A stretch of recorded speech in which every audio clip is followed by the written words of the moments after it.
Hey yo, it's Gluck, and today I'm going to be showing you how to make some bonk basses.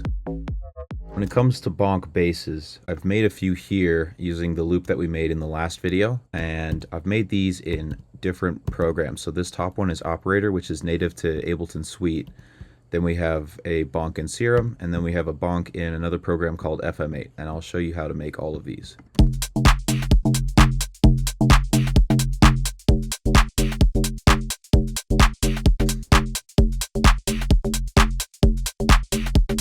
Okay, so those are the three sounds. Now, if you have Serum and you're just looking for how to make this, I'll go ahead and run you through it real quick. Go ahead and load up two oscillators. You're going to want to put basic shapes sine waves on both of these. Set this one, oscillator B, to +2 octaves and turn the level all the way down. Also make sure you've turned the random phase all the way down on both of these so that we get a nice consistent sound. My envelope 1 is already changed, but go ahead and leave it as it is for now. It'll just look like this.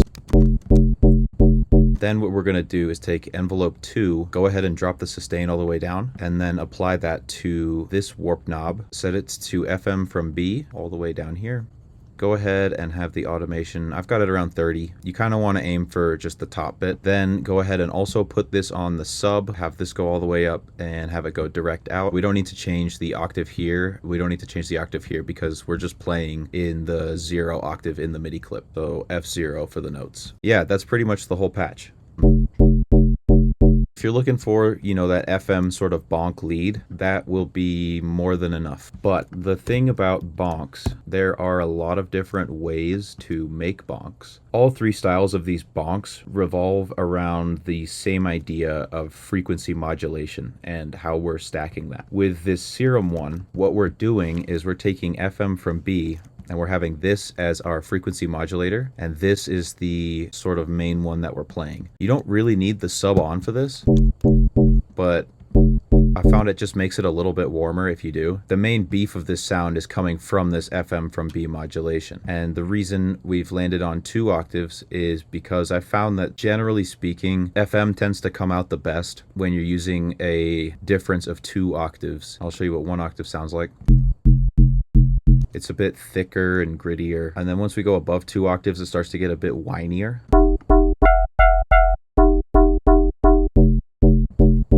But yeah, so that is the short and sweet of how to make this. But we want to know more than that. We want to be able to make our own bonks. So before we start messing around with these other two, there's a little bit of science that we need to cover so that we know what exactly we're doing when it comes to frequency modulation and choosing frequency interval that we're applying to the main oscillator. This is what we need to have somewhat of an understanding of. This is called the harmonic series. This is essentially how our brain differentiates what an octave is. In the harmonic series, we have our fundamental, which is our first harmonic. And this is essentially the oscillator that's playing the note F0. If we were to just play that note on a clean sine wave, it would be super low. You wouldn't really be able to hear much of it on a system without any sort of sub support. If we take this frequency and we cut it in half, and now we have 2 wavelengths in the same amount of space, we now have our second harmonic. And if we do it again, we'll have our third harmonic and our fourth harmonic and our fifth harmonic. What this translates to musically is that our fundamental, we'll say our fundamental here is C at 256 hertz, right? If we add it into itself one time, we get our first octave. So now we're at our second harmonic here. If we do that again, if we just add 256 to this, we'll get our perfect fifth, which is our third harmonic. And then we'll have our second octave, which will be our fourth harmonic, major third, second perfect fifth, so on and so on and so on until you get tired of counting. What does this all mean? Well, if we start here with just a simple sine wave, and I'm going to use operator for this. This is our fundamental frequency. This is like the note that we're playing. This is F0. If we want it to start peaking, or if we wanted to start making noise in a higher register, what we could do, we're going to modulate the frequency by 1 octave above the fundamental that we're playing. So here on the coarse knob and operator, we can jump by harmonic interval. So right now we're on our second harmonic.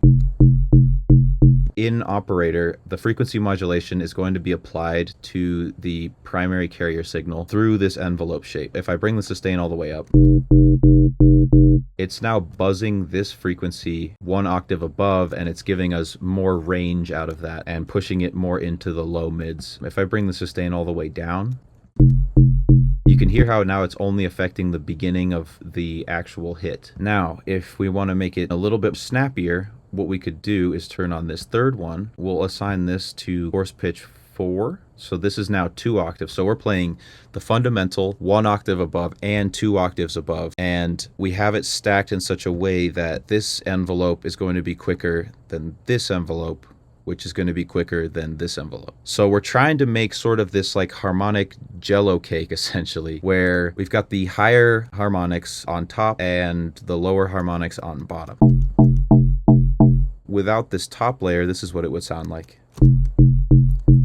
And so this top layer just allows us to add a bit more definition and help shape the sound closer to what we're looking for. The reason I like to do this in Operator is because it just sounds really good. I've found that Operator is like one of the more powerful FM pluck tools that you have access to if you're using Ableton Suite. Okay, if you don't have Operator though, we can still use the same ideas of taking FM and pushing it into an oscillator and make this pluck in Serum. Now, it's going to sound a little bit different than Operator, and that just comes down to the fact that different plugins sound different, and it really depends on just what you have access to and what you can make work. This is sort of the mindset behind making these plucks. We're essentially doing the same thing as an Operator with this here and taking this envelope and applying it to frequency modulation from B. So this is going to be essentially like, this is our fundamental frequency, and this one's playing the note F0, right? This is going to be like our second layer from 2 octaves above, having it frequency modulate just at the beginning of the hit. So now when we tighten it up a little bit like this, now it's starting to sound closer to Operator.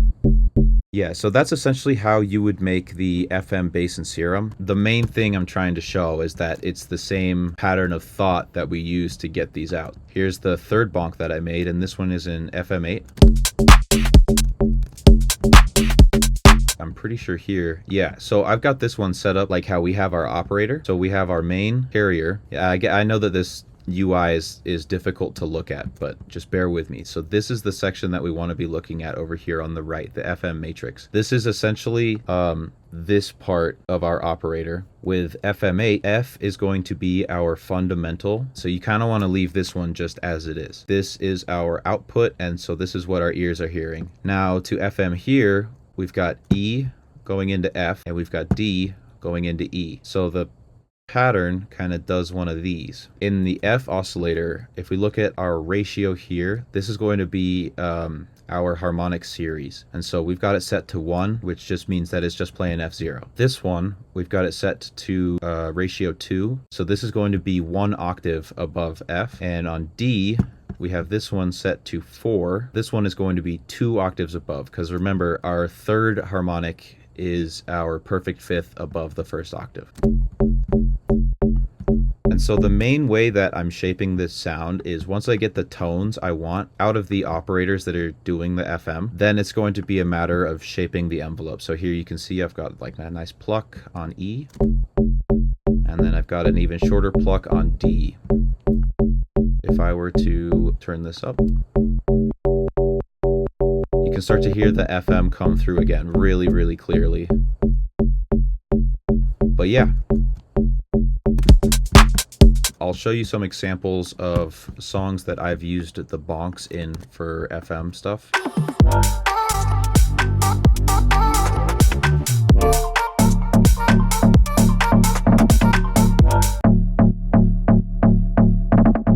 And the way that I got this sound to come through is I layered 2 bonks together so that I could start to add some effects to the bonks without interfering with the sub signal. Here's another example of how I use FM bonks in another song. This is an unreleased edit that I have, and the entire bass line is pretty much 2 sounds. One of them sort of a distorted Serum thing, and the other is another set of stacked bonks.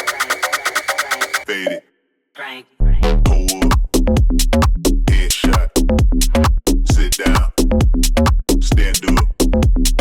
Pass out. All right, if you want to hear more of that, go listen to 100% Gluck 2024. Pop, pop, pop, pop, pop, pop. So that is essentially all I can show you about how to make bonks. It's a really versatile bass tool for writing in EDM, and I hope you found this video helpful. Be sure to like and subscribe, bro.